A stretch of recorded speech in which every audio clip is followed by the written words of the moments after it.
Family imwe kuma itura-ini ria Ndumberi Kiambu marakinyira kihoto kia mwana wao uria wohete thabari guthie gwetha wira bururi wa Dubai, no akinya makimenyithio iguru ria gikuo giake thiku ya gatatu ona atarutite wira. Na hau gutie kugena communication ingi egi cira na family kana nyina kana andu ao.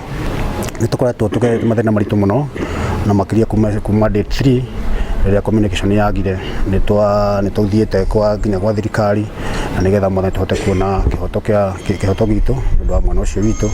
Ona gutuika family ino ni marahotire kureherwo mwiri mucii, riu marenda gukinyira kihoto kia mwendwa wao.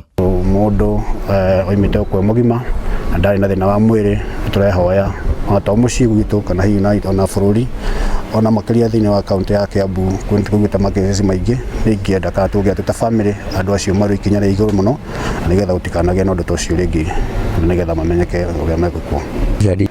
Agent aya ari makinyokirio makinya kuringana ciiko icio ciathie na mbere uri mwana wakwa.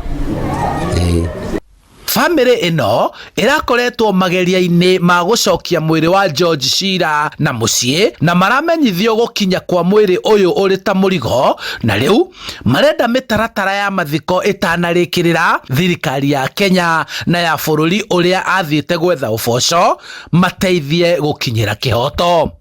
No hena ruo runene muno no tondu Ngai niwe wi gitumire ni kiria ingihoya ni muciari wa George, mutumia wa George, aciari yake mone kihoto kia mwana wao.